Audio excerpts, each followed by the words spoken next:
Part 1. The Invitation. It was a night like any other.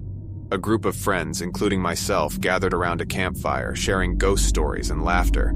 As the night wore on, I noticed a glint in the eyes of my friend Ethan, the mischief maker of the group. He leaned in, his voice low and conspiratorial. "Have you all heard of the Shadowed Path?" he whispered, and the flames danced in his eyes. The Shadowed Path, as legend had it, was a mysterious trail hidden deep within the woods. It was said that those who dared to walk it at night would experience unspeakable horrors and be forever changed.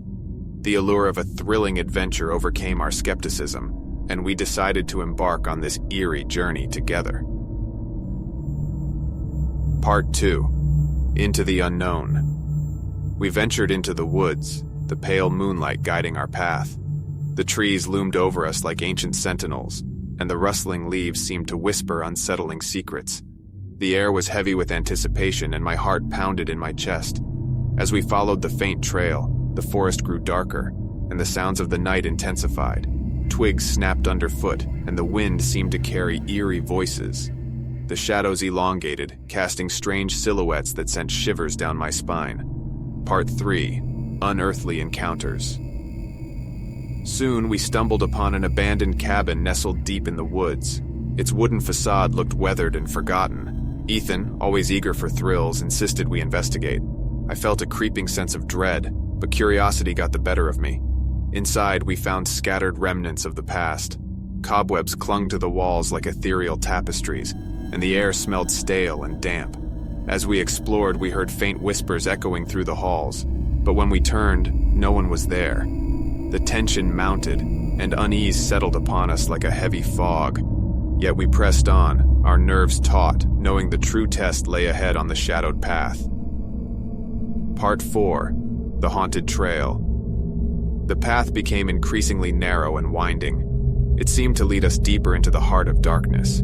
The trees closed in around us, their branches reaching out like skeletal fingers. My heart pounded in my ears, and my breath became labored. Strange figures flitted at the edge of my vision, and I heard soft footsteps following us. Every rustle in the bushes sent us on edge, and the shadows played tricks on our minds. As we delved further into the forest, the sense of being watched grew unbearable. Our laughter turned into hushed whispers, and the bravado we once had now waned. Part 5. The Unraveling. The forest seemed to take on a life of its own, with trees shifting positions and paths leading us astray. Panic began to grip us, and we realized that we were lost. Fear swirled in the pit of my stomach, and the darkness seemed to close in around us. Our flashlights flickered, casting fleeting glimmers on twisted roots and gnarled trunks. Strange sounds echoed through the woods, eerie howls and mournful cries. I clung to the hope that it was just my imagination running wild, but the unsettling feeling persisted. Part 6. The Entity. Suddenly, we stumbled upon a clearing. In the center stood an ancient, gnarled tree, its twisted branches reaching for the moon. Fear gnawed at my insides as I noticed a shadowy figure lurking in the darkness.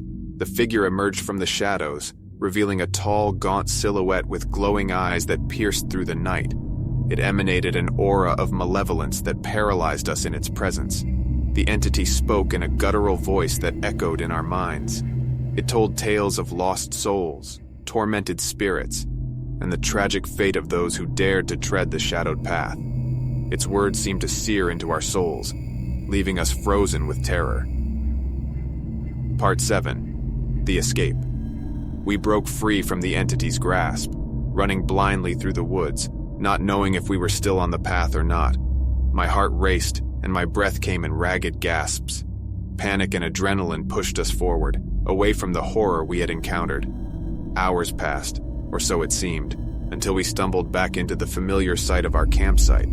Dawn was breaking, and a sense of relief washed over us. We were safe, but we would never be the same. Part 8. The lingering dread days passed, and we tried to convince ourselves that what happened in the woods was just a collective hallucination, a shared nightmare. But deep down, we knew it was real, and it had left an indelible mark on each of us. We vowed never to speak of that night again, but the memory lingered like a haunting specter. The woods held secrets we could never fully comprehend, and the shadowed path would forever be etched in our minds, a place of unspeakable horrors we could never forget. And so we carry on with our lives, but the shadows always seem to follow, a constant reminder that some paths are better left unexplored.